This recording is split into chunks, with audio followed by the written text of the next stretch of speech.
Buenas tardes. ¿Listos? Muy bien. Vamos a seguir con nuestra serie El orden de Dios. Hoy vamos a tocar el tema cómo mantener en orden nuestra mente. Sin lugar a dudas que es en nuestra mente donde tenemos las batallas cotidianas de la vida. Es allí donde se ganan o se pierden. Y vamos a ver qué dice la Biblia acerca de cómo podemos mantener en orden nuestra mente para que nuestra vida, nuestros pensamientos y nuestra conducta camine en orden, en el orden de Dios. Vamos a tomar un texto, 2 de Corintios 2, versículo 11. Pablo se dirige a los corintios, quienes estaban perdiendo la batalla en sus mentes, y les dijo lo siguiente: para que Satanás no gane ventaja alguna sobre nosotros, pues no ignoramos sus maquinaciones. Qué interesante este tema.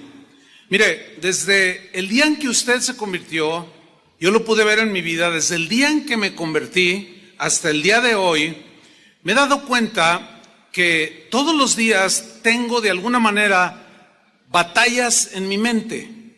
Batallas en mi mente, en mi entendimiento, batallas que se generan por pensamientos que vienen de fuera, pensamientos que salen de mi propia mente natural, que están en contra de los pensamientos de Dios. Y yo estoy consciente de esa guerra espiritual que se libra en nuestra mente, porque la verdadera guerra espiritual es en nuestra mente. Ahí es donde luchamos constantemente. Por eso es que como vimos hace 8 días, tenemos que renovar nuestra mente. Tenemos que elevar nuestros pensamientos a los pensamientos de Dios. Vamos a recordar un texto que Pablo le escribió precisamente a los corintios, acerca de cómo las ideas, los argumentos que son contrarios a Dios, los pensamientos contrarios a Dios, tienen que ser desechados, derribados, resistidos. Y les dijo en 2 de Corintios 10:4 lo siguiente: porque las armas de nuestra milicia no son carnales. Milicia es batalla, guerra, y aquí hace una analogía de la guerra física que hay entre naciones o individuos, pero él le hace una aplicación al ámbito espiritual. Entonces dice: las armas de nuestra guerra espiritual no son armas carnales como rifles, pistolas, espadas, no, sino son armas, dice Pablo, que son poderosas en Dios, armas espirituales que son poderosas en Dios. ¿Para qué? Para la destrucción de fortalezas. Hace 8 días vimos que la palabra fortalezas aquí se refiere a los pensamientos arraigados en las mentes de los seres humanos, que son como fortalezas impenetrables, pero que cuando llega la palabra de Dios, derriba esas fortalezas, que son pensamientos que hemos ido acumulando en nuestra mente, que nos han hecho o nos hicieron o nos siguen haciendo tener conductas que ofenden a Dios. Y Pablo dice que tenemos armas ahora espirituales para derribar esas fortalezas en nuestra mente. Dice el versículo 5, derribando argumentos. Argumentos son logismos o pensamientos, y toda altivez que se levanta o se quiere poner por encima del pensamiento de Dios, toda altivez que se levanta contra el conocimiento de Dios. Y dice, además, dice Pablo, llevando cautivo. Cautivo significa, todo esto ya lo estudiamos, estoy dando una breve semblanza. Cautivo significa meter en orden, poner bajo sujeción. ¿Qué? Todo pensamiento distorsionado aquí, a meterlo al orden, a la obediencia de Cristo. Bien, es pues en la mente donde libramos las batallas más feroces. Es ahí donde las batallas se dan cotidianamente. Y es también en nuestra mente donde ganamos o perdemos las batallas, según los pensamientos que gobiernen en nuestra mente. ¿Sí? Un escritor de hace ya algunos años, en uno de sus libros, él hablaba de que la mente del ser humano es como el taller, como un taller, y él decía, es el taller de Satanás. Él hablaba de la mente desocupada, la mente que no camina en orden, la mente desordenada. Es como el taller donde Satanás le encanta ir a trabajar. Y su trabajo consiste en sembrar ideas que se van haciendo fortalezas en las mentes de las personas y que los llevan a tener conductas según lo que piensan. Porque recordemos que la Biblia dice, tal el pensamiento de la persona, tal es él. Nuestros pensamientos nos llevan a tener las conductas que hacemos. Si Satanás logra sembrar, implantar pensamientos en tu mente, si tú permites que Satanás siembre estos pensamientos desordenados, entonces tú le estás abriendo la puerta para que esos pensamientos se vuelvan fortalezas y te lleven al desorden, te llevan a conductas que ofenden a Dios. El apóstol Pablo, yo le llamo, a raíz de esta serie y del estudio que voy a compartir con los pastores el próximo martes que iniciamos, de los pastores de las casas de oración, que son como aproximadamente 190 casas de oración en algunos países, y aquí hay algunos pastores que ya llegaron. Estudiando pues esta serie, Dios me hablaba de tratar el mismo tema, pero lo titulamos, en el caso de los pastores, el orden de Dios en el ministerio. Porque así como hay ovejas desordenadas, también hay pastores desordenados. ¿Verdad que sí, ovejas? Y también hay ovejas desordenadas, ¿sí o no, pastores? Ya estamos a mano. Pero todos queremos entrar en el orden de Dios. ¿Cuántos dicen amén? Y sin duda que también va a haber un desafío, así se llama nuestro evento anual, el desafío del ministerio. Porque en el caso del apóstol Pablo, yo les comentaba que mientras estudiaba, me di cuenta que sus enseñanzas, todas, sin excepción, todas sus cartas, siempre eran consejos para poner orden en las iglesias. Entonces yo le puse el apóstol del orden. Bueno, yo así le puse a él. Y va a ser algo del tema que yo voy a tratar con ellos. Pero el mismo Pablo estaba muy preocupado por los cristianos que vivían en Corinto, aquellos que habían recibido la palabra de Dios, aquellos que habían nacido de nuevo, que habían iniciado a ser nuevas criaturas, su vida antigua había pasado y ahora estaban viviendo una vida nueva, pero algo empezó a suceder, que comenzaron a los corintios a permitir que falsos apóstoles, incitados por Satanás, dirigidos y comandados por él, les sembraran pensamientos diferentes acerca de Cristo, pensamientos distintos acerca del Evangelio. Y Pablo estaba muy preocupado por los corintios. Estaban siendo bombardeados de una manera copiosa y sin tregua para desviarlos del camino del Señor.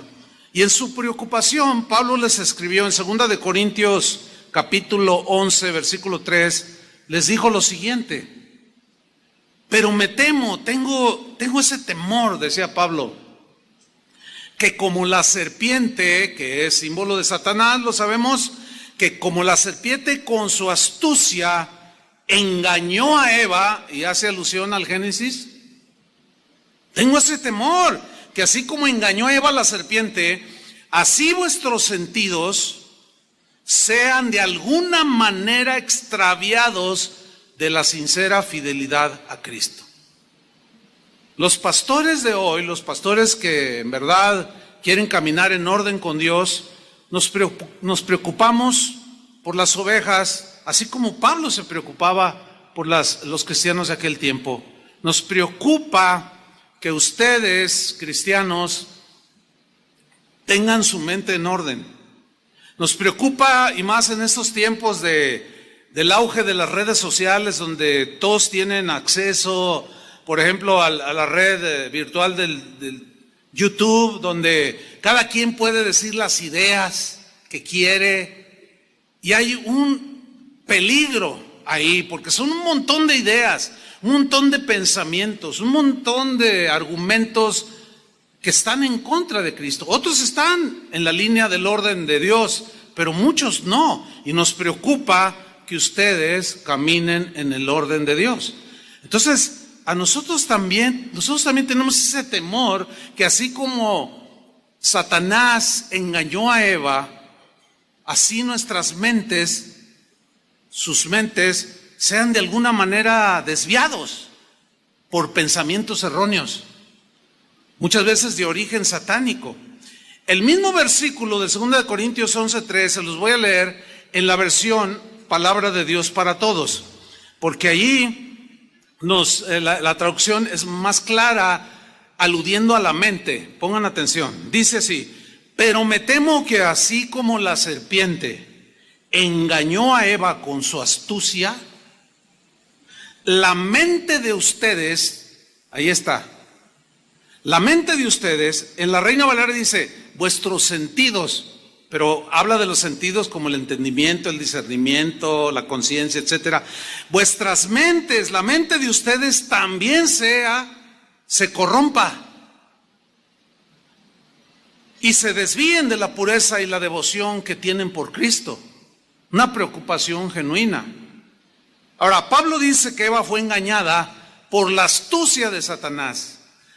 Cuando dice astucia, habla de algo fríamente calculado. No estoy hablando del 8, algo que piensa, algo que se genera en la mente satánica de manera fría, pero astuta, hábil, pero con maldad para destruirnos.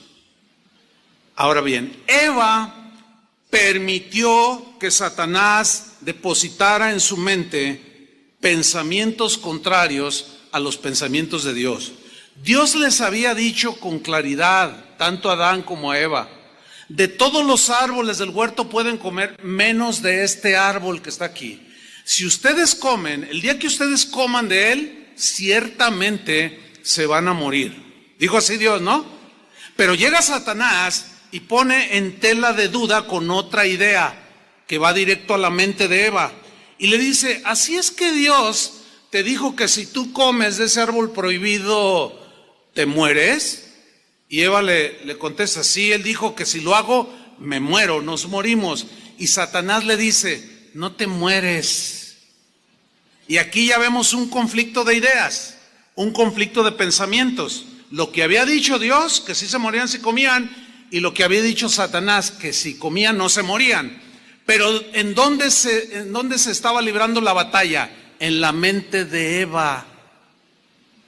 El problema con ella fue que permitió que ese pensamiento le empezara a generar preguntas desacertadas.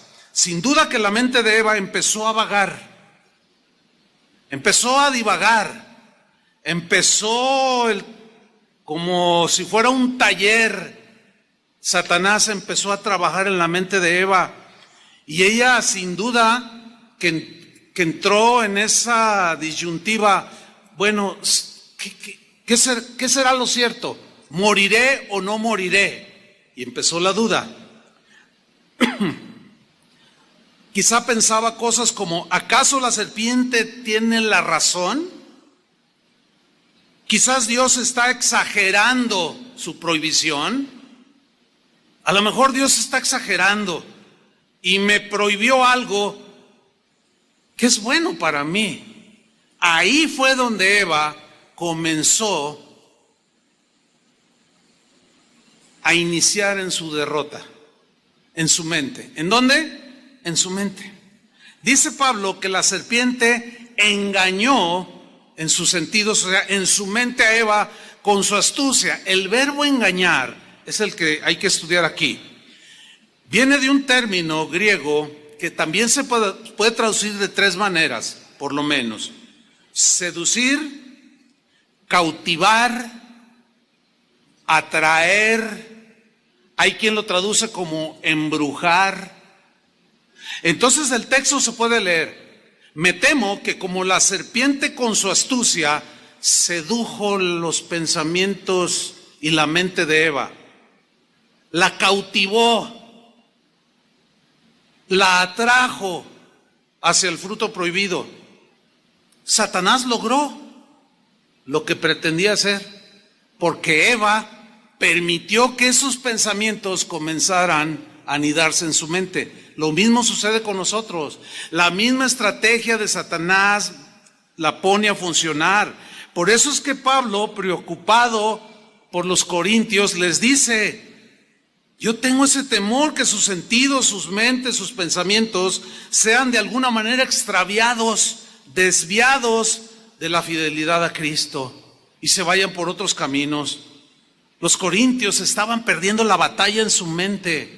¿Por qué? Porque estaban aceptando otras ideas acerca de Cristo, otras ideas acerca del Evangelio. En la Reina Valera, en segunda de Corintios 11:4, Pablo les dice la razón de su preocupación y les dice así: porque si viene alguno, ese alguno se refiere a unos que más adelante les llama falsos apóstoles, emisarios de Satanás, así les llama, porque traían otras ideas, otros pensamientos. Y Pablo les dice así: porque si viene alguno predicando, predicar es hablar un conjunto de ideas y de argumentos acerca de Dios o de Dios. Entonces, ellos estaban oyendo a algunos predicando, que predicaban a otro Jesús, no el Jesús que Pablo les había predicado. Si viene alguno predicando a otro Jesús que el que os hemos predicado, decía Pablo, o si recibís otro espíritu que el que habéis recibido, u otro evangelio que el que habéis aceptado, bien lo toleráis. Aquí está la palabra clave: lo están tolerando. Están permitiendo que esas ideas comiencen a meterles duda, que fue exactamente lo que Satanás logró hacer en la mente de Eva: poner en tela de duda la palabra del Señor, cuando les dijo: no comas, porque si comes te vas a morir. Los corintios, a quien les escribió derribando argumentos, todo lo que se levanta en contra del conocimiento de Cristo, ellos les escribió eso porque ellos, en lugar de llevar cautivo todo pensamiento desordenado que estaban teniendo ya por las ideas que estaban llegando de afuera, en lugar de llevar cautivo todo pensamiento a la obediencia de Cristo, ellos estaban consintiendo que esos pensamientos los arrastraran, los llevaran al error y por consiguiente al desorden. Ellos estaban perdiendo la batalla en sus mentes. ¿Dónde se gana la batalla? En la mente, por cómo piensas. ¿Dónde se pierde la batalla? En tu mente, por cómo piensas. No debemos, hermanos, de ninguna manera ceder, tolerar.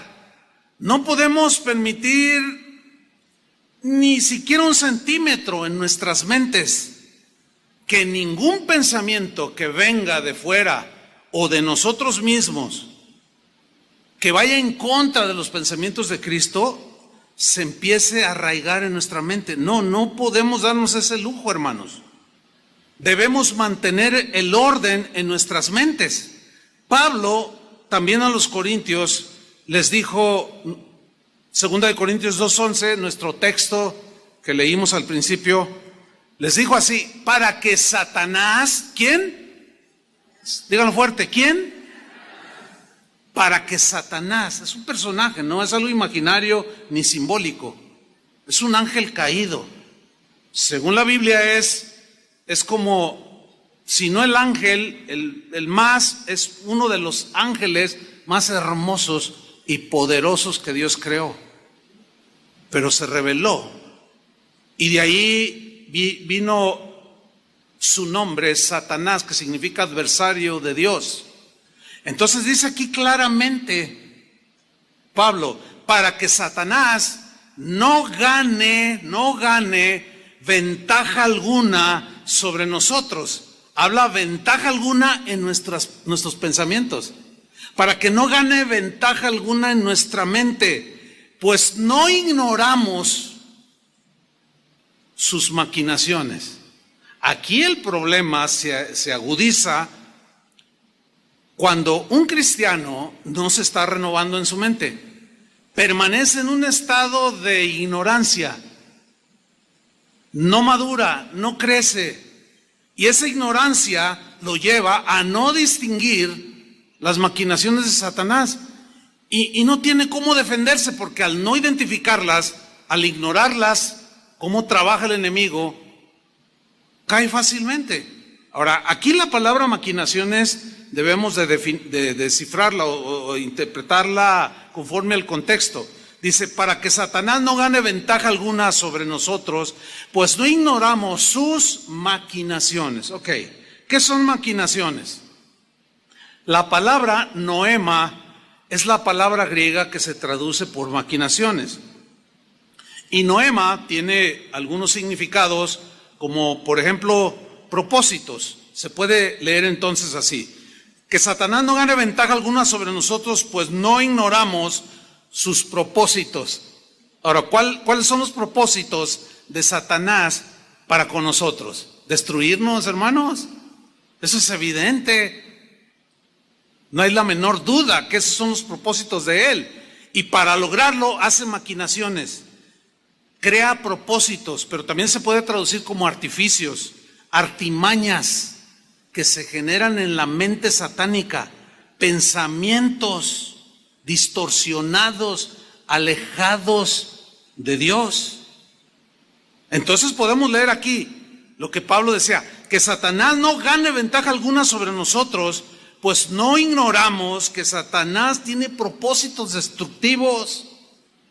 Usa de manera artificiosa, usa artimañas, maquinaciones que se han generado en su mente, pensamientos horrendos que tú no debes permitir por ningún motivo que te atrapen. El libro de los Hechos narra una de las historias más trágicas porque sucedió dentro de la comunidad cristiana de aquel tiempo. ¿Qué estaba sucediendo? Mucha gente se estaba convirtiendo a Cristo. Y el Espíritu Santo comenzaba a trabajar en los corazones de los cristianos de aquel primer siglo, de nuestra era. Y entre ese mover del Señor, había uno que lo podemos definir como que Dios estaba trabajando en los corazones de las personas en cuanto a la generosidad, para ayudar, para apoyar a los pobres, a ayudar al necesitado, apoyar la obra del Señor, apoyar la obra misionera, porque vemos cómo fueron enviados Pablo, Silas y otros, y eran sostenidos por las mismas ofrendas de los cristianos. Y un trabajo extraordinario de generosidad en el corazón de los cristianos de ese tiempo estaba haciendo el Señor en ellos.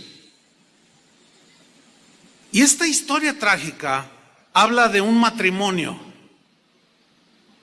Él se llamaba Ananías, ella se llamaba Zafira. Un matrimonio como aquí hay muchos. Pero vamos a leer la historia que está registrada en el capítulo 5 del libro de los Hechos, en el versículo 1. Lo voy a leer en la traducción en lenguaje actual. Dice así: algo muy diferente pasó con un hombre llamado Ananías. Es decir, algo diferente a lo que el Espíritu estaba haciendo en los corazones. Y vamos a ver cómo fue que eso diferente tuvo que ver con ideas que vinieron de fuera a la mente de Ananías y accionó de acuerdo a esos pensamientos perversos que Satanás sembró en él. Y aquí está el asunto. Algo muy diferente pasó con un hombre llamado Ananías. Este hombre, dice, y su esposa, que se llamaba Safira, se pusieron de acuerdo y vendieron un terreno. Quiero poner énfasis en la frase, se pusieron de acuerdo. Esto habla de que hubo un diálogo entre ambos. Parece ser que la primera idea, la primera propuesta para hacer lo que hicieron, se generó en la mente de Ananías. Y para poder llegar a estar en acuerdo con otra persona, él tuvo que, en este caso Ananías, compartir con su esposa pensamientos, ideas, argumentos acerca de lo que deberían de hacer. Había gente, empezaron a dialogar entre ellos, sin duda. Esto que voy a comentar es un diálogo pues imaginario, pero es probable que se haya dado así, porque para ponerse de acuerdo dos personas tienen que hablar entre ambas, ¿no es cierto?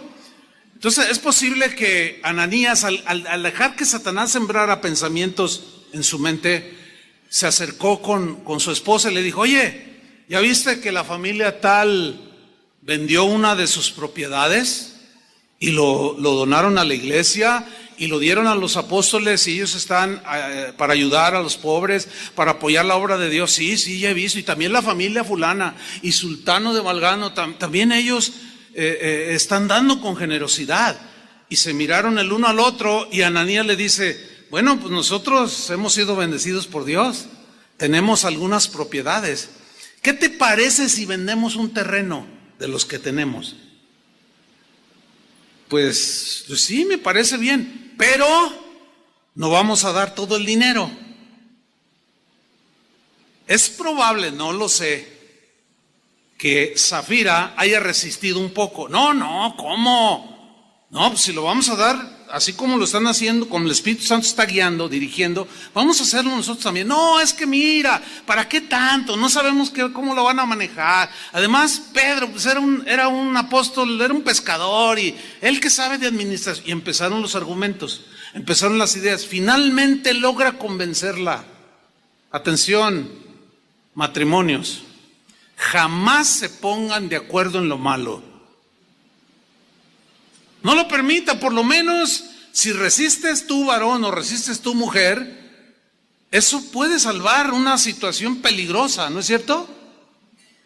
Oye, fíjate bien lo que me estás diciendo, que echemos mentiras de que lo vendimos en tal precio y que estamos dando eso. Logró convencerla. Escúchame bien, varón, escúchame bien, mujer, que ninguno en su caso que tenga pensamientos desviados, desordenados, te logre convencer,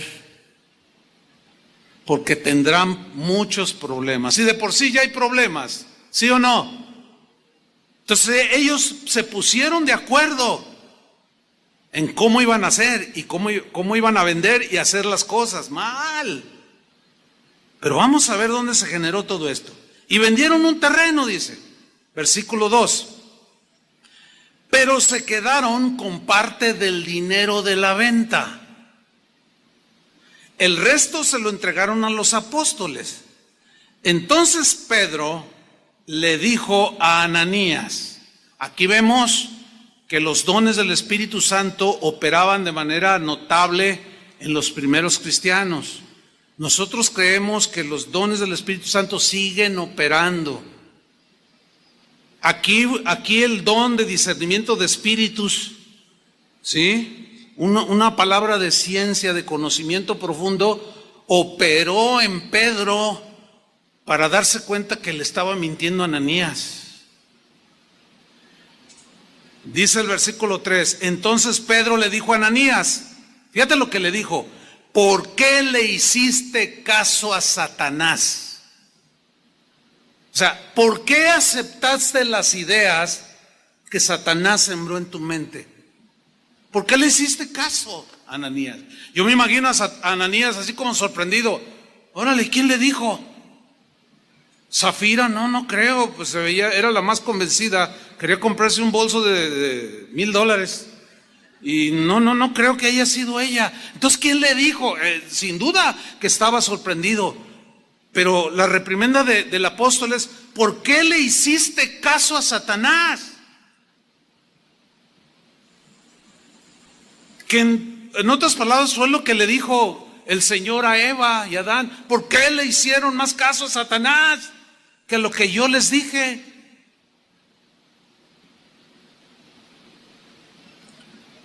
Le sigue diciendo Pedro: creíste.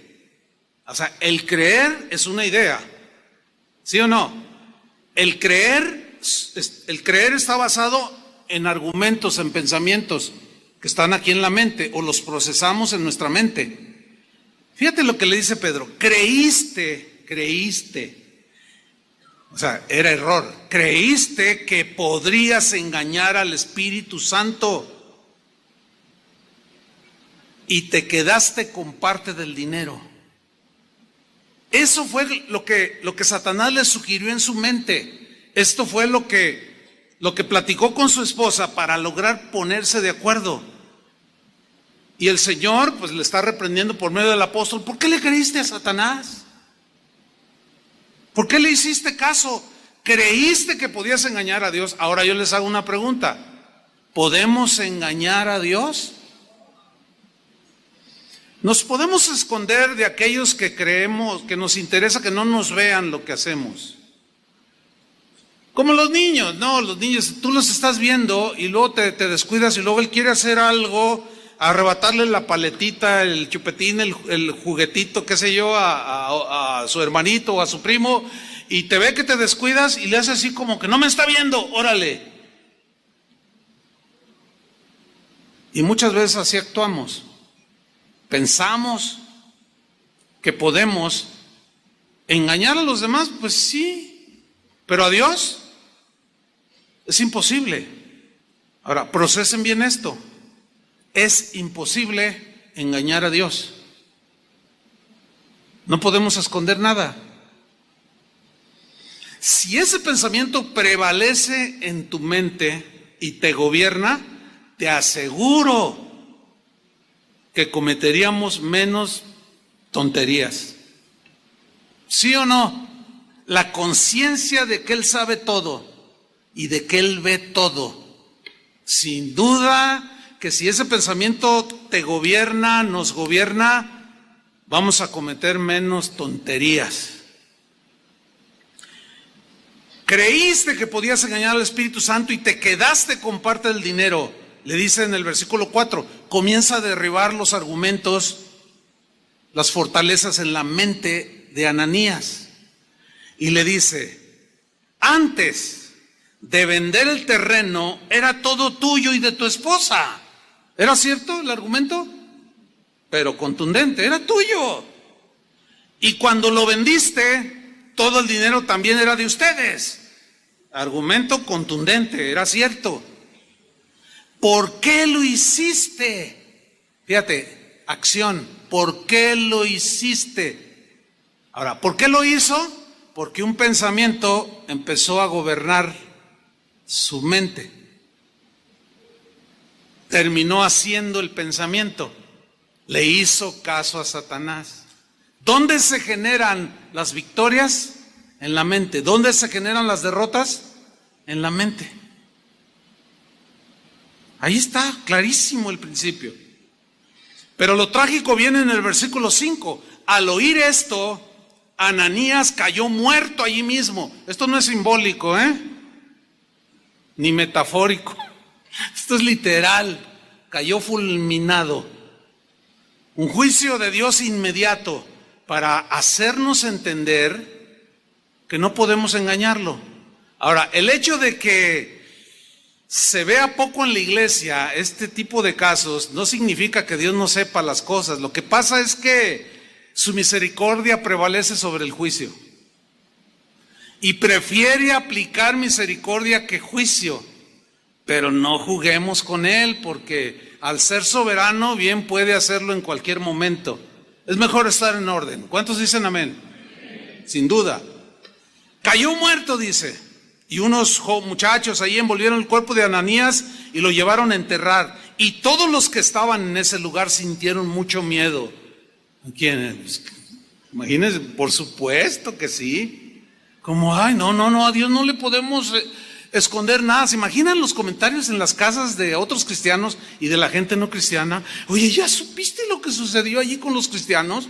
Unos que quisieron engañar a Dios, quisieron mentir al Espíritu Santo que ellos hablan, cayó fulminado. ¿Cómo? No te metas con ellos. Esos parece como que el Dios de ellos toma las cosas en serio. ¿Y cuántos saben que el Señor sigue tomando las cosas en serio? En serio. Dice el versículo 7, como 3 horas más tarde llegó Safira con su bolsa nueva, sin saber lo que había pasado. No tenía la mínima idea de lo que había sucedido a su esposo. Entonces Pedro, operando los dones de nuevamente, le preguntó, dime, ¿vendieron ustedes el terreno en este precio? Y me imagino que le enseñó el dinero. ¿Lo vendieron en este precio? Así es, respondió ella. Ese fue el precio. Entonces Pedro le dijo, ¿por qué se pusieron de acuerdo? ¿Para engañar al Espíritu del Señor? Mira, ahí vienen los muchachos que acaban de enterrar a tu esposo y ellos mismos te enterrarán a ti. Al instante, dice, Safira cayó muerta. Qué terrible historia, hermanos. Que Dios tenga misericordia de nosotros. Amén. Pero hay que ordenar nuestras mentes. Hay que ordenar nuestros caminos. Vemos pues que Ananías y Safira perdieron la batalla en sus mentes. Pensamientos contrarios a los de Dios desordenaron sus mentes, fueron seducidos, engañados y atraídos a mentir a Dios y a disfrazar con hipocresía su generosidad, y eso no va con Dios. Ahora la pregunta obligada es, pastor, yo quiero ordenar mi mente, pero ¿cómo puedo mantener en orden mi mente? Porque nos damos cuenta, ¿sí o no?, de que cotidianamente tenemos luchas en nuestra mente, ¿sí o no? Sin duda. La respuesta está en la Biblia. Santiago capítulo 4 versículo 7. Santiago dijo cómo podemos mantener en orden nuestra mente. Dijo así, someteos pues a Dios, resistid al diablo y él huirá de vosotros. 3 cosas aquí a estudiar. Número 1, someteos, sométanse a Dios. Esa palabra a muchos no les gusta, incluyendo cristianos. No, eso de someterse me suena así como de que aquí lo que yo digo, eso se hace y tengo que someterme. No, es que al no entenderse lo que la Biblia, lo que significa en la Biblia someterse, por eso hay una serie de pensamientos distorsionados que nos llevan al desorden. Por eso es que vamos a estudiar qué significa aquí someterse. La palabra griega hupotazo es la que se traduce por someterse, pero hupotazo era un vocablo casi de uso exclusivo de los ejércitos o de un ejército. Es un término netamente militar, hupotazo, someterse. Está compuesto de 2 palabras. La primera es hupo, que significa ponerse bajo o debajo de alguien. Y tazo significa ordenar, pero la idea de ordenar aquí es la de ponerse bajo sujeción o en sujeción, bajo las órdenes de alguien, en este caso, bajo las órdenes de Dios, que es el general del ejército. Si ustedes son aplicados en la lectura de la Biblia, se darán cuenta que hay muchos textos donde a Dios se le llama Jehová de los ejércitos. La Biblia habla de los ángeles como los ejércitos celestiales. Y un ejército es un término totalmente de milicia. Ok. Se refiere entonces someterse al orden que tienen los soldados en cualquier ejército razonablemente ordenado. Hay muchos ejércitos alrededor del mundo en la historia que se distinguieron por el orden, por el sometimiento a sus generales, a sus capitanes, en el caso, por ejemplo, de los romanos, a los centuriones. Dicen los historiadores, por cierto, que una de las razones de que el Imperio Romano se extendió de tal manera o con tal dimensión, que se debió que la particularidad que sobresalía en el ejército romano era el orden que tenían los soldados. Era el sometimiento que tenían sí o sí a las órdenes de sus centuriones, a las órdenes de su César, de sus centuriones, de los que dirigían soldados de 100, de 50, etcétera. Dicen los historiadores que ese era un distintivo de los soldados romanos. Y precisamente esa es la figura que Pablo usa en la carta a los Efesios, cuando habla de la armadura de Dios, de que el casco de la salvación, de que el escudo de la fe y de que la armadura, la coraza, es la figura de un soldado romano. Ver a un soldado romano en aquel tiempo era ver el orden personificado.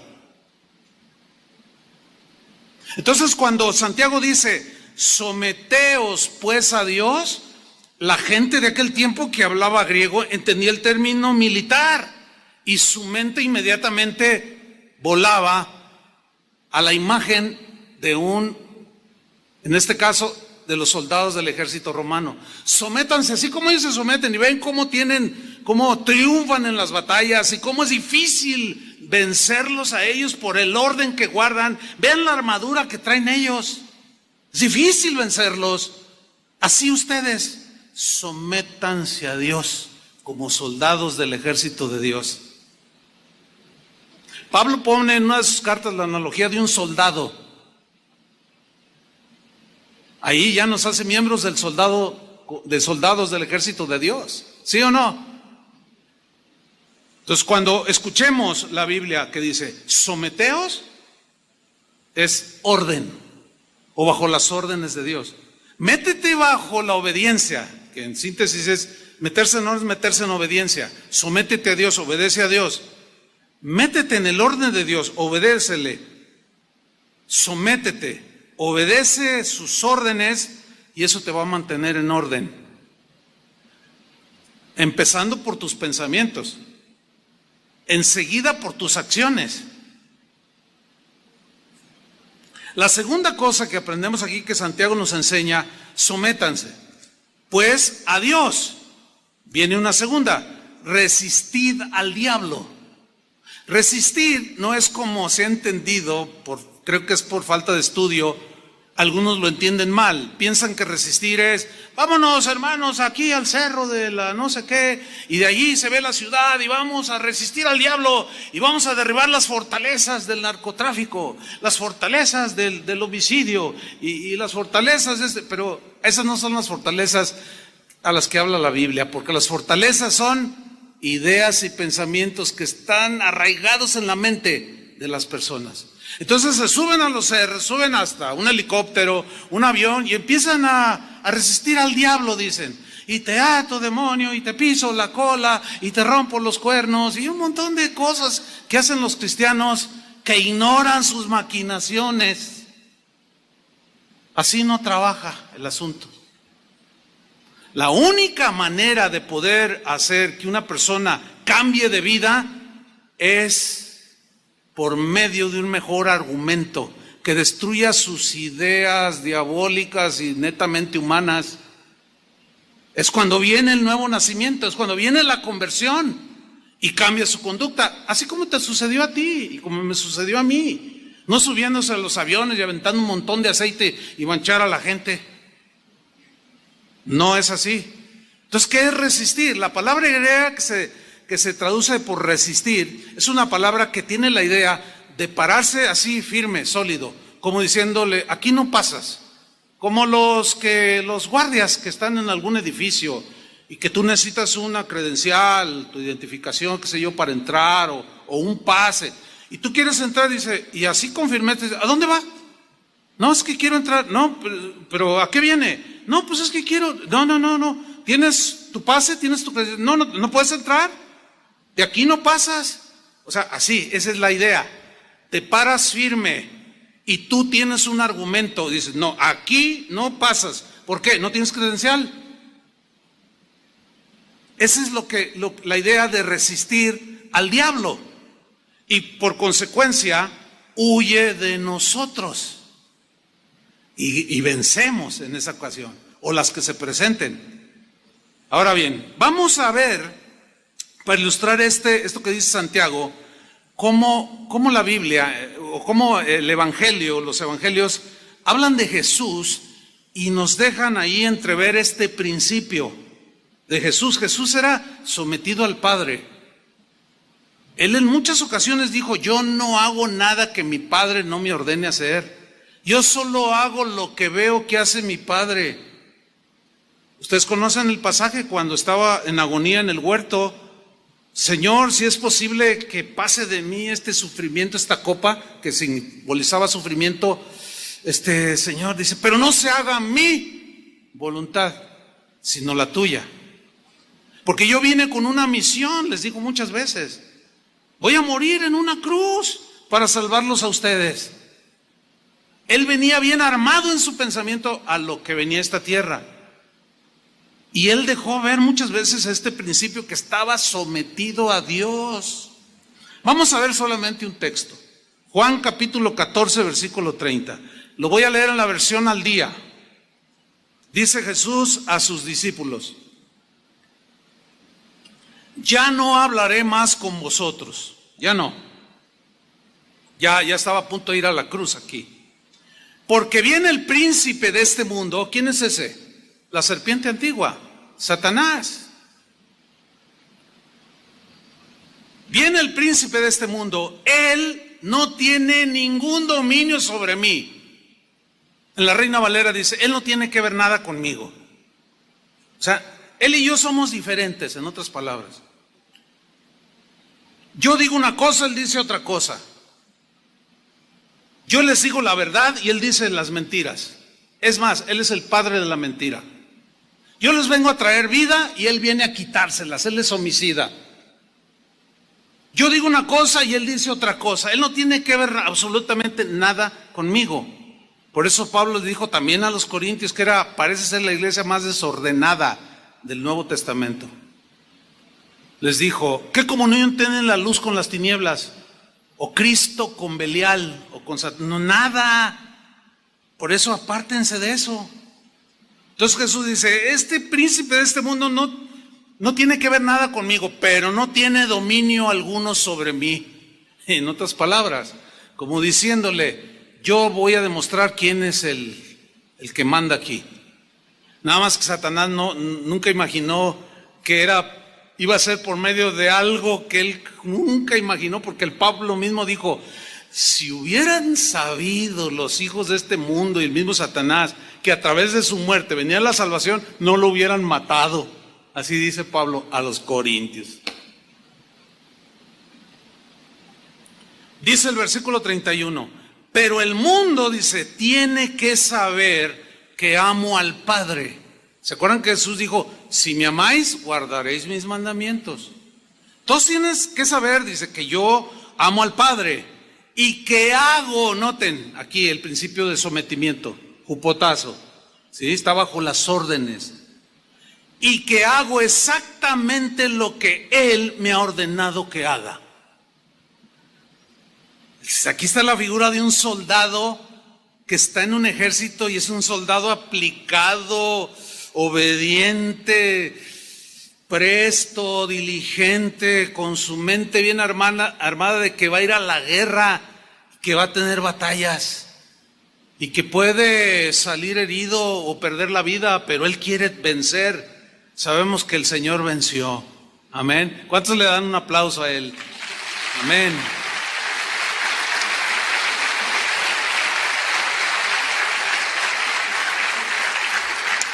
Cuando tú lees los evangelios y ves la vida de Jesús, te das cuenta que efectivamente así vivió Jesús. Vivió gobernado por la voluntad de Dios. La voluntad de Dios son pensamientos, eran propósitos, eran argumentos de por qué tenía que ser así, morir en una cruz para pagar por nuestros pecados. Él lo entendía perfectamente. Y cuando tú haces un estudio de la vida de Jesús, te das cuenta que Él vivió así, en ese orden extraordinario. Vamos a ver este principio de Santiago, de someteos a Dios, resistir al diablo, huirá. Vamos a verlo en la vida de Jesús. Vamos al Evangelio según San Lucas, capítulo 4, versículo 1. Hay 4 evangelios. De esos 4, solamente 2 registran lo que se conoce el pasaje como la tentación de Jesús. Mateo en su capítulo 4 también habla acerca de 3 tentaciones que tuvo Jesús, directamente de Satanás. Y vamos a descubrir cómo esas tentaciones eran directamente a su mente, a la mente de Jesús. Pero también quiero mencionar algo importante. Se menciona el pasaje se menciona en 2 evangelios, Lucas y Mateo.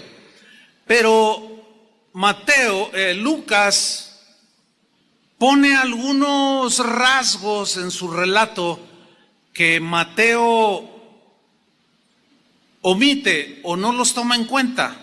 Él narró la historia conforme él la concibió y así la plasmó. Los que no entienden esto dicen, no, los evangelios se contradicen, la Biblia es una tontería y todo. Pero no, hay un argumento que derriba ese pensamiento de que, mira, aquí dice que Lucas dice que Satanás le dijo, dile a esta piedra que se convierta en pan, y Mateo dice, dile a estas piedras que se conviertan en pan. Ya ve, ahí hay una contradicción, pero no, hay un argumento que derriba esta falacia, y el argumento es este. Sucede una tragedia, hay muchos heridos, algo sucede, explota un tanque de gas, qué sé yo, y la noticia corre por todos lados, ¿cierto?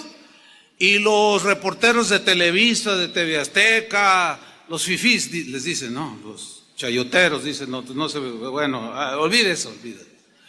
Y luego llegan los de otros periódicos, de otros medios, y cada quien llega al momento de la tragedia, al lugar de la tragedia, y comienza a escribir, a filmar, a entrevistar, a preguntar, oiga, ¿qué pasó aquí? Entonces, unos, sin duda que llegaron primero que otros, ¿no es cierto? Otro se tardó y llegó 2 horas después, qué sé yo. Cuando al siguiente día tú lees la narración del accidente, díganme si no es cierto.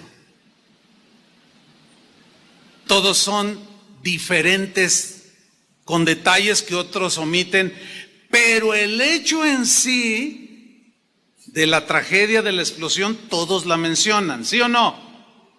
Y unos dicen, no, pues cuando yo llegué al lugar de los hechos, parece como que la gente estaba asustada y nomás había 200 personas de mirones, pero a lo mejor llegó muy temprano, a los 15 minutos, y otro que llegó a las 2 horas, dice, no, aquello no podía yo ni acercarme al lugar de los hechos, había como 10,000 personas, que se están contradiciendo. No, es que cada uno lo está escribiendo conforme a lo que él vio y su circunstancia. Bueno, ese argumento creo que es suficiente para aclarar que los evangelios tampoco se contradicen en sus narraciones.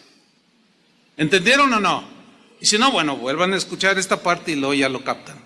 Yo decidí usar el evangelio de Lucas para hablar de este punto.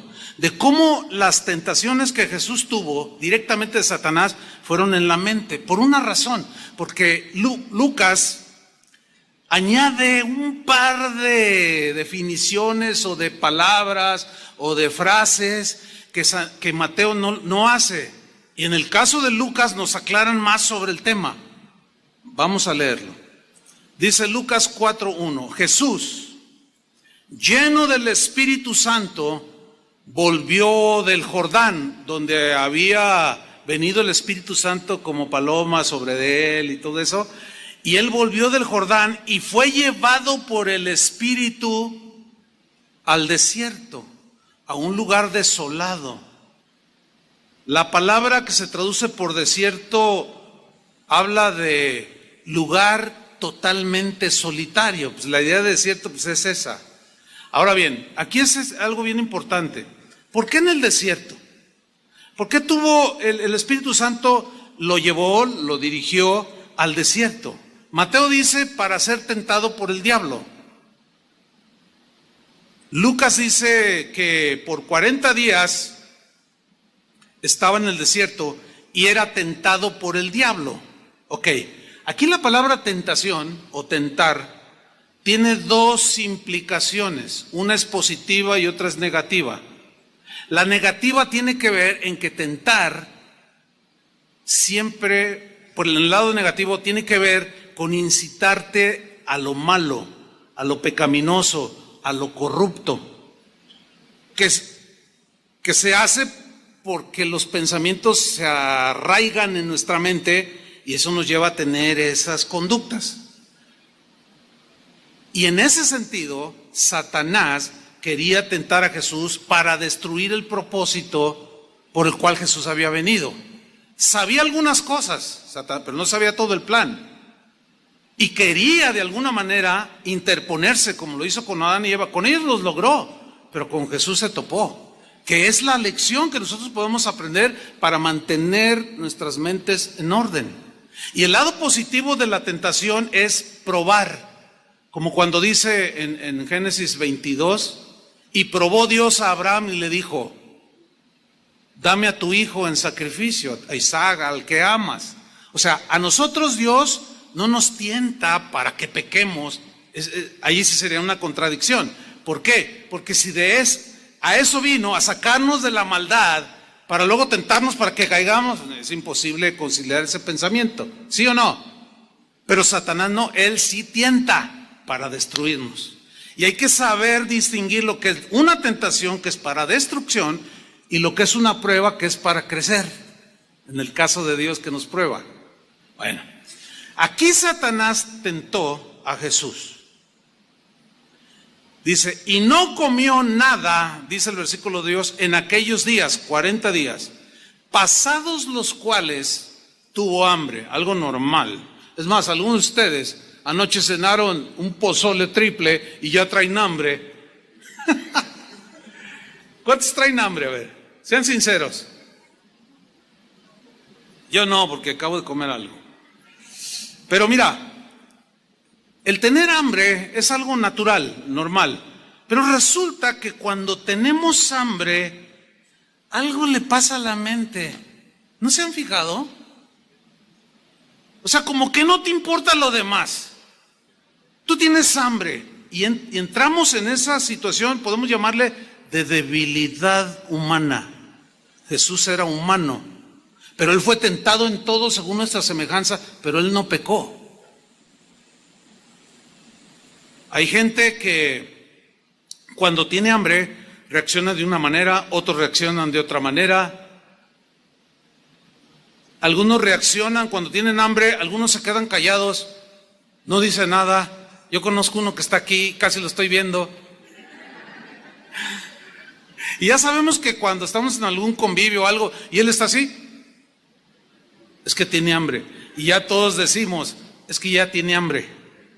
Pero hay otros que se ponen nerviosos, otros se ponen de mal humor. Hay reacciones que afectan la mente. ¿Han notado eso? Yo les comentaba en la mañana que tengo un gatito. Ustedes saben, tengo varias mascotas, ¿no? Bueno, uno es un gatito de una raza, no me acuerdo el nombre, pero es un gato grande y está bien fornido, está bien gordito. Así son esos gatos, porque no come mucho.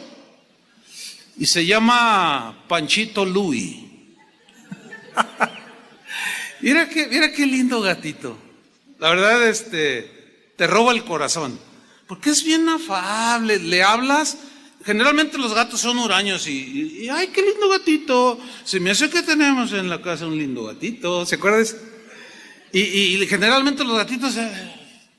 Pero ese no, ese a la gente que llega a mi casa o que lo ve por allí y le habla, el gatito se acerca y es mimoso y todo. Pero ¿sabe una cosa que hemos descubierto mi esposa y yo? Que cuando tiene hambre no nos hace caso. Como que su mente gatúbeda no funciona. Tiene reacciones diferentes. Yo a veces llego a la casa y le digo, Panchito, ven.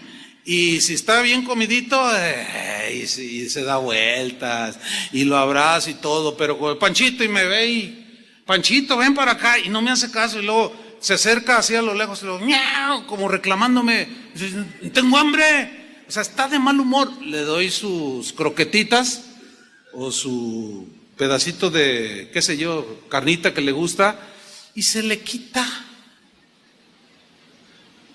Fíjese, hasta en los animales hay esa reacción. Es como una debilidad. Y ahí es donde Satanás se aprovecha. En el momento de debilidad. En el desierto, donde no hay nadie. Donde nadie te ve. ¿Sabes dónde es donde Dios prueba con mayor intensidad nuestra integridad, nuestra santidad, nuestra honradez? Cuando estás tú solo. Porque cuando estás con los demás, no, pues aquí todos son bien portados. Hasta aureola se les ve. Pero cuando ya andamos por ahí, pues ay, a ver si no me ve algún hermano, ay, que no me vea mi esposa. Por eso el adúltero se esconde, no quiere que lo vean. La adúltera igual, y se pone lentes y una cubierta en la cabeza, y para que no me vean. Tratan de esconderse. Pero es allí en la soledad. ¿Qué haces? ¿Qué hacemos cuando estamos solos? Ese es el punto. Y peor cuando estás enfrente de una computadora, donde con un clic te meten una de basura, una de ideas en la mente, pero con un clic también la proteges. O sea, le cambias o le apagas.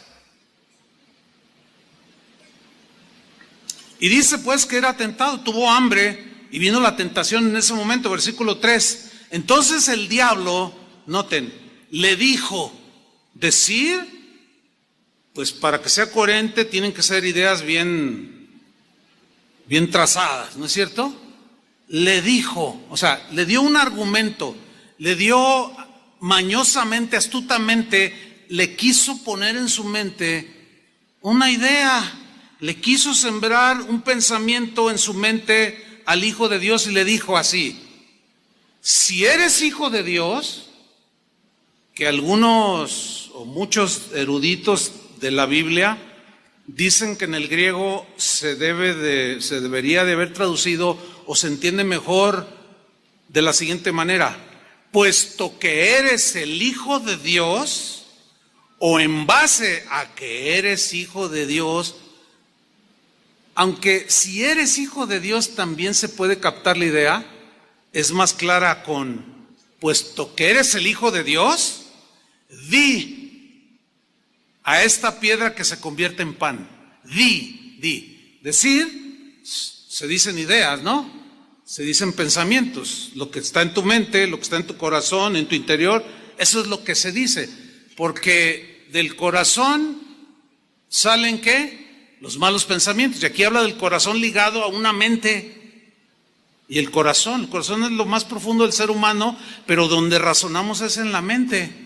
Y de ahí, dice, se generan todas estas cosas.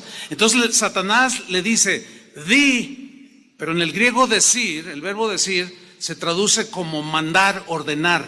En otras palabras, puesto que eres el Hijo de Dios y tienes todo el poder, ordena, manda a esta piedra que se convierta en pan.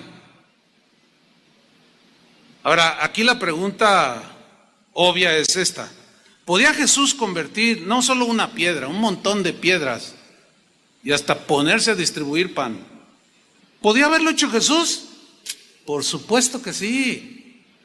Hay muchos pasajes en la Biblia que nos hablan de ese poder que él tenía, como cuando en aquella boda de Canaán convirtió el agua en vino, ¿se acuerdan?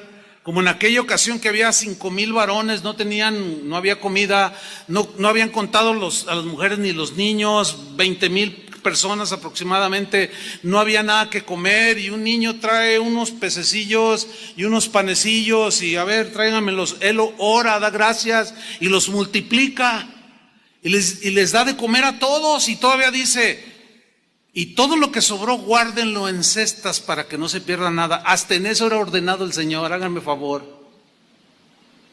Y sobraron 12 cestas. O sea, todo eso y más hizo el Señor. ¿Qué acaso no podía haberse hecho un sándwich de pescado? Fácil. Por supuesto que sí. Pero ahí es donde estaba la tentación. Satanás, queriendo influir en su mente, queriendo desviar el propósito por el cual Jesús había venido en la tierra, que no era para hacer un despliegue de poder. ¿Se acuerdan cuando lo apresaron a él y lo golpeaban y le decían, a ver, si eres hijo de Dios, di quién te pegó? ¿Se acuerdan? Otro en la cruz le dijo, a ver, si eres hijo de Dios, baja. Y el ladrón dijo, sí, sálvate y sálvanos. ¿Podía haberlo hecho? Nada más y nada menos resucitó de la muerte. Pero entonces, ¿por qué no lo hizo? Porque él no vino a hacer un despliegue de poder, ni de show. Él vino con un propósito, él vino a buscar y a salvar lo que se había perdido, y eso somos nosotros. Y para hacer semejante tarea no se necesita el espectáculo, ni el show, ni el exhibicionismo. Y Satanás quiso llevarlo por ahí sembrando la idea, a ver, demuestra tu poder. Ahora, ¿cómo reacciona Jesús? Como estaba sometido a Dios, lo resistió, se paró firme y le dijo, de aquí no pasas, fíjate. Y le dijo, escrito está. Aquí dice, ¿dónde está tu identificación? ¿Dónde está tu pase? Aquí no pasas. Escrito está, Satanás le dice, no solo de pan vivirá el hombre, sino de toda palabra de Dios. Mateo dice, de toda palabra que sale de la boca de Dios.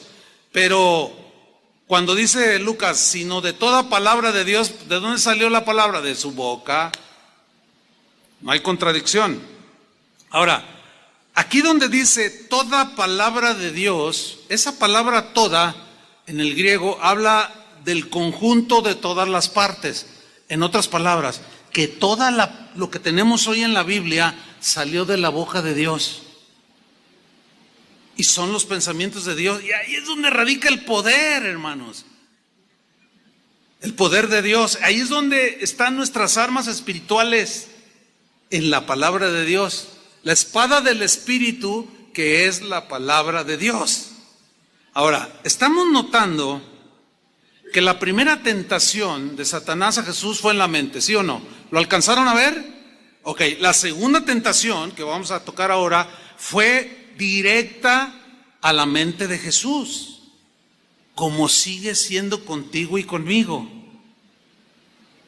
Viene a la mente. Vamos a leer. Versículo Lucas 4:5. Dice así, y le llevó el diablo a un monte alto y le mostró en un momento todos los reinos de la tierra. Ahora, aquí la pregunta es, del versículo 5 es, la frase donde le llevó a un monte muy alto el llevar a Jesús a un monte muy alto fue literal, de que lo llevó como si fuera el Cerro del Cuatro o una montaña, el Everest, o fue literal o fue imágenes en la mente de Jesús? ¿Qué piensan ustedes? A ver, ¿dónde fue ese llevarlo a un monte alto? ¿Fue literal, o sea que lo agarró Jesús, Satanás lo agarró a Jesús y se lo llevó volando? ¿O cómo? ¿Cómo se lo llevó a un monte alto? Para subir a un monte alto hay que escalar y son horas para escalar una montaña, ¿sí o no? Bueno, ¿a cuál monte se lo llevó? Él estaba en el desierto. ¿Dónde fue? ¿Cómo interpretar que el diablo le llevó a un monte muy alto? La respuesta Lucas la da en el mismo versículo 5. Noten. Y le mostró, ahí en ese monte alto, le mostró en un momento todos los reinos de la tierra. En un momento, todos los reinos de la tierra. Imagínate, en una parte alta. Bueno, de ahí vieron toda la extensión del imperio romano que en ese entonces prevalecía. Es obvio que no. Bueno, y mira, allá donde se ve aquello, allá están los griegos. Y para allá, aquí derechito, están los persas, ¿no? Por más alto que te subas, porque la tierra es redonda. Aunque algunos con pensamientos, quién sabe de dónde, dicen que es plana, pero no, olviden eso. ¿Cómo le mostró todos los reinos del mundo? ¿Cómo fue? Lucas nos lo dice. Ahí está, mire, y le mostró en un momento todos los reinos de la tierra. La clave para entender esto es descifrar la palabra o la frase en un momento. La palabra griega que aparece, que se traduce aquí por le mostró en un momento, es la palabra cronos, de donde viene cronógrafo, que es el que mide el tiempo. El tiempo cronos es el que nosotros inventamos para medir, ¿sí? Decimos, dentro de 2 años me voy a casar, dice el joven. Entonces es un tiempo largo. El tiempo cronos se mide con espacios de largo tiempo y con espacios cortos, ¿sí? Bueno, en este pasaje, cuando dice y le mostró en un momento, habla de un cronos, un momento de tiempo que se traduce por en un instante, en un minuto. ¿Qué le mostró en un instante y en un momento? En un par de minutos o en segundos. ¿Qué le mostró? Todos los reinos de la tierra. Le voy a poner un ejemplo. En este momento yo estoy pensando en todos los lugares donde he estado en mi vida. En un momento, no llevo ni 30 segundos y ya pensé en Europa, en África, en muchos países donde está, y así literalmente. Y aquí tenemos visitantes de Argentina, pues ya pasaron también, ya anduve por allí, de Paraguay, en algunas de allá en Villahermosa, allá en Seattle, en un segundo. Y ahorita mi mente, me estoy acordando de cosas que vi. Yo estuve en las cataratas del Niágara allí, en las de Iguazú, allí viendo las maravillas del Señor. Todo eso está en mi mente ahorita, tengo imágenes en un momento. Otro ejemplo. Me gusta este ejemplo, porque yo sé que tumbo argumentos. Ahí está alguien que dice, híjole, la verdad yo canto bien, yo canto mejor que Luis Miguel. Si alguien me diera una oportunidad de cantar, y empieza la mente, ahora canta horrible, ¿eh? Y su esposa se lo ha dicho, pero para ilustrar nada más, pero el diablo le ha dicho, no hombre, cantas mejor que Luis Miguel. Entonces tú te la crees y empieza tu mente a volar en un instante. Ya me vi en el Palacio de Bellas Artes en el DF. Me estoy viendo, ya me vi allá en Australia, ya me vi en Alemania, en los mejores escenarios cantando. Oye, yo quiero ser. Y tu mente empieza a volar. En un minuto visitaste un montón de países. ¿Dónde fue? ¿Fue literal o en tu mente? Bueno, ese es precisamente el punto aquí. Le llevó a un monte alto y en un momento, en unos instantes, rápido le mostró todos los reinos del mundo. Fue en la mente, hermanos, entiendan eso. Para seducirlo. Y le dijo el diablo, versículo 6, a ti te daré toda esta potestad o autoridad, te voy a dar todo esto que quieras.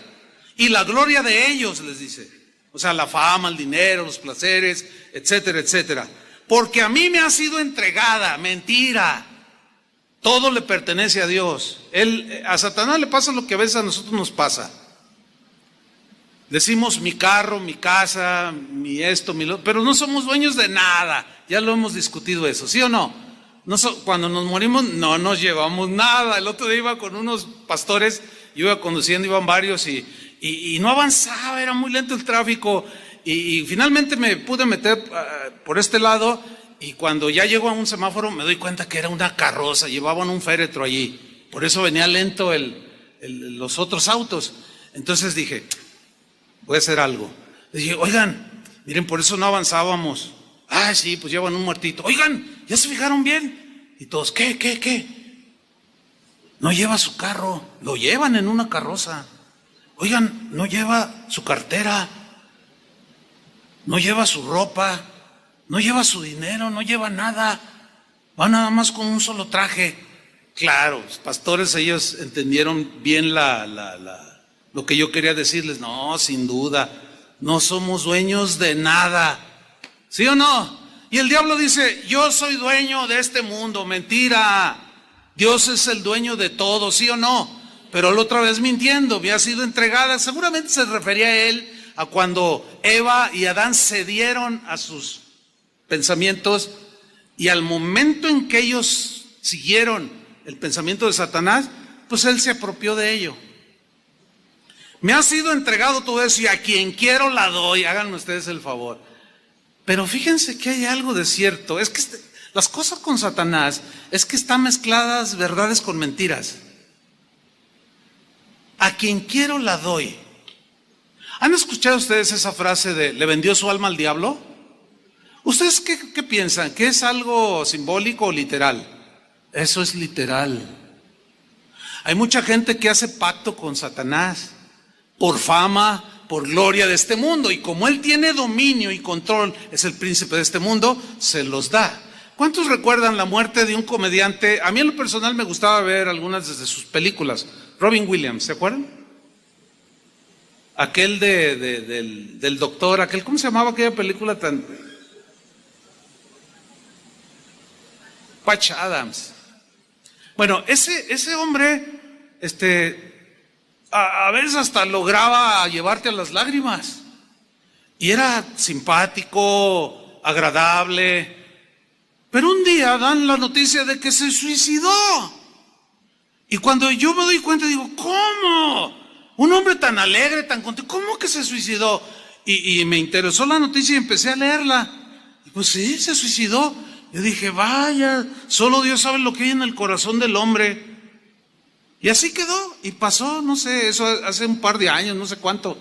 Y no hace mucho, haciendo yo un estudio sobre cierta problemática del ser humano, un estudio bíblico, me acordé de eso y dije, a ver, ¿por qué Robin Williams se suicidó? Y empecé a buscar información, empecé a investigar, y empecé a leer ciertos relatos, y muchos de ellos concordaban en algo que Robin Williams dijo antes de morir. Él dijo, antes de ser famoso yo era una persona introvertida, hasta triste podríamos decirlo. Nadie me hacía caso, nadie. Entonces yo quería ser simpático, agradable, hacer reír a la gente. Y según las crónicas dicen que él dijo, e hice un pacto con el diablo, con Satanás, y lo invoqué. Y le dije que si me daba gracia y favor y fama y dinero, yo los serviría. ¿Cuántos están enterados de esa noticia de lo que yo estoy diciendo? Bien poquitos. Bueno, está bien, no hay problema. Mejor lean la Biblia. Pero a mí me sirve para ilustrar esto. Hizo un pacto con el diablo. El hombre que hacía reír a todo el mundo estaba en una profunda depresión. Llegó el diablo, le cobró la factura y le sembró una idea: quítate la vida. Y lo hizo. Terrible, hermanos. Entonces lo que estamos hablando no es un juego, no es algo ligero. ¿Cómo reacciona Jesús ante este ofrecimiento? Todo esto le dijo: si tú postrado me adorares, todos estos reinos del mundo que te he mostrado, obviamente en su mente, todos serán tuyos. Respondiendo Jesús le dijo: vete de mí.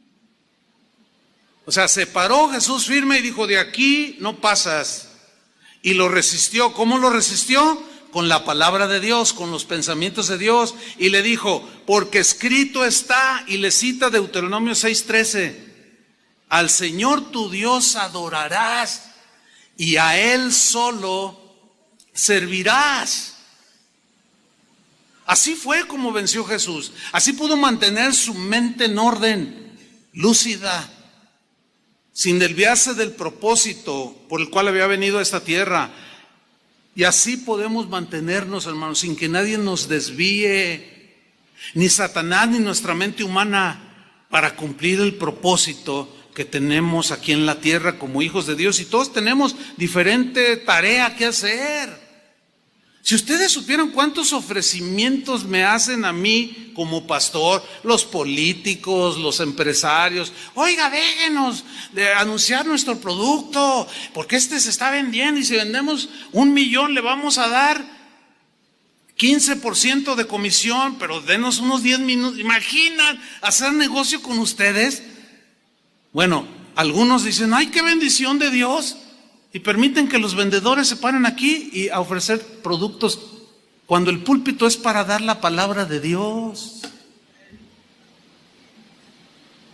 ¿Dónde se ganan las batallas? En la mente. ¿Dónde se pierden? En la mente.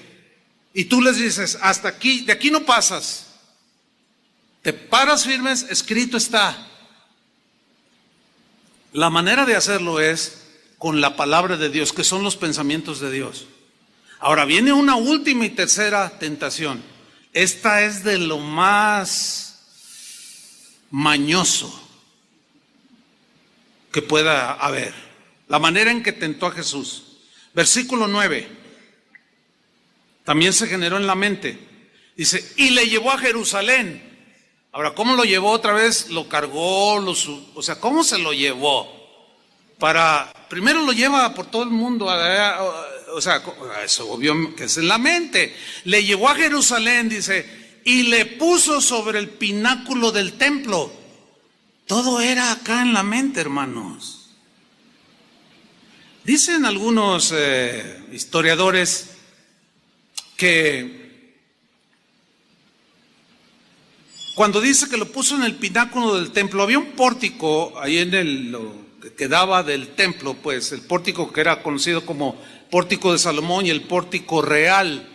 Eso era lo considerado como el pináculo del templo, que en ese momento pues estaba allí vigente, para ser claro. Y según los historiadores dicen que allí había a un lado detrás, eso no me quedó muy claro, que había como un barranco de aproximadamente 150 metros, pero que humanamente era muy difícil subirse a ese pináculo, porque había que escalar y no había manera de hacerlo humanamente, por las columnas, o sea, no había manera humana de subirse allí. Y el otro argumento de que fue en la mente y no fue literal, es que los guardias del templo no iban a consentir que alguien como Jesús, a quien los sacerdotes y el sumo sacerdote Caifás lo tenía como un falso Mesías, y no iba a permitir que él se subiera O imagínense al diablo delante de todos ahí jalando a Jesús. Súbete aquí con sus alas así. Y Jesús va acá. Es obvio que era acá. Era acá en la mente.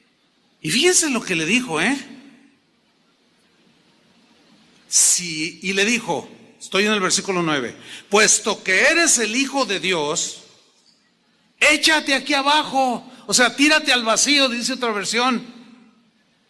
Pensamiento, bueno, lo primero que se me ocurre a mí, pensamiento como de desafiar la ley de la gravedad. Y como Satanás la conocía, digo, no, pues que se tire y pues, sí o sí se va a estrellar con el piso de 150 metros, imagínate. Y adiós Jesús. Tírate, dice, aquí abajo, lánzate al vacío. Y miren lo mañoso de Satanás, hermanos. Versículo 10. Porque escrito está, le dice. Ahora toma la misma palabra, los mismos pensamientos de Dios, pero torcidos. Los tuerce, los malinterpreta. No les da el sentido exacto del texto, que es a lo que todo predicador debemos esforzarnos cada vez que predicamos, por dar el sentido más exacto del texto, de lo que dice allí, no de lo que creemos que dice o que lo saquemos del contexto, que fue lo que hizo Satanás. Lo sacó del contexto, porque el Salmo 91 versículo 11 y 12, que fue el que citó Satanás, sí ofrece protección.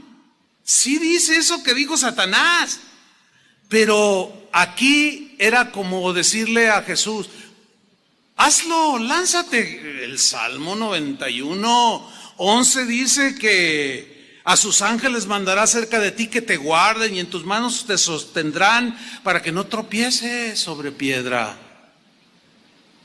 Entonces, si Jesús hubiera aceptado esa idea de Satanás, ese pensamiento, estaba en el pináculo del templo para demostrarte que sí, ahí te voy. Pero eso era desproporcionado. Él no vino a hacer despliegue de poder ni de exhibicionismo.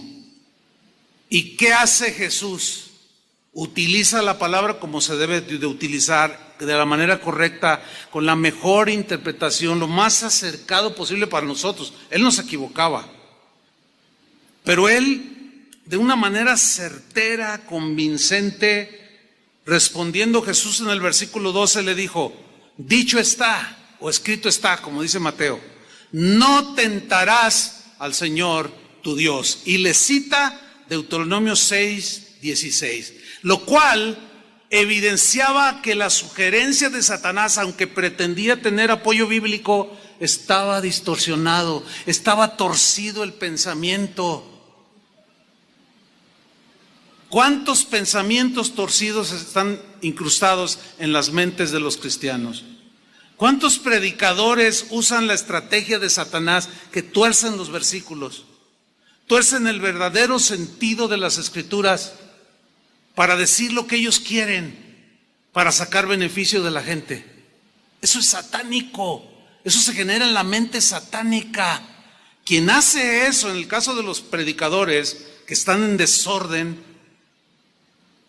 están haciendo el trabajo de Satanás, exactamente iguales. Manipuladores, mentirosos, aprovechados, que tuercen las Escrituras para su propia perdición. Escrito está, le dice, no tentarás al Señor tu Dios. ¿Cómo entender no tentarás? O sea, no desafíes a Dios. Piensa bien, aunque sea la palabra de Dios, piensa bien si es el sentido correcto. Hay una secta que tiene un buen número de seguidores, donde en sus reuniones cristianas, que ellos dicen que son cristianos, manipulan serpientes en sus manos. No sé si han visto videos de eso. ¿Sí han visto? ¿Alguien ha visto de esos videos? Algunos han visto. Ahí están en YouTube. Bueno, y ahí está el pastor, ¿verdad? Y ahora, y agarran, y están entre cantos cristianos, que son a veces hasta conocidos, y están manipulando serpientes. Y están allí, y están como en un éxtasis, ¿verdad? Y están, porque ellos dicen, es que la Biblia dice que tomarás en las manos serpientes y no te dañarán. Ahí sí es metafórico, por el amor de Dios. Pero no hace más de 2 meses, un pastor en Estados Unidos estaba ahí, ay, que yo, y que no sé qué, y toma. Y era una serpiente súper venenosa y no les dio tiempo, creyeron que no les, porque tomarás en tus manos serpientes, no te dañarán. Y dijeron, no, pues ahorita allí, porque el pastor así se ve en el video, está el video, y se ve como así como que, ay. Y como no le hicieron caso, como no te hará daño, cayó azotado, se murió. Eso es tentar a Dios. Tentar a Dios es desafiarlo, como obligarlo. Aquí dice tu palabra, que pondrán sobre los enfermos sus manos y sanarán. Tú lo prometiste y lo tienes que sanar. Así no se hace, hermanos. Así no se hace. Eso es tentar a Dios, porque a veces sí en su soberanía lo sana, pero a veces no. ¿Sí o no? Ustedes saben eso, les hemos enseñado. Pero hay quienes dicen, no, nosotros decretamos sanidad sobre él y no aceptamos de parte de Dios un no para su sanidad. Y ándele, o sea, están tentando a Dios. En ocasiones, Dios pone lecciones de los dos lados, como en el caso no muy reciente de un cantante que tenía cáncer, y ahí estaban los predicadores y los cantantes, cristianos todos, diciendo, yo declaro, y tú vas a ver a tus hijos cantar y a tus nietos, y que se muere. ¿Qué pasó allí? Algunos se pararon allí y dijeron, así dice el Señor, verás a los hijos de tus hijos cantar tus canciones. A ver, ¿habló Dios o la mente humana, o quién le habló a la mente de este cuate? O de este hermano, para que no se vea tan feo. Se generó, a lo mejor en su deseo humano de que se sanara. Miren, en este momento, mi cuñado, pastor de Casa de Oración Santa Anita, está a punto de la muerte en un hospital aquí en Guadalajara. Está muy grave. Anoche hablé con mi hermana, estoy ahí al tanto. Le dije, oye, ¿cómo está? ¿Cuál es el diagnóstico? No, pues malo, está delicado, en cualquier momento se puede ir. ¿Cómo estás? En paz. Dice, porque pues, nuestra vida es del Señor. O sea, mi hermana la mayor,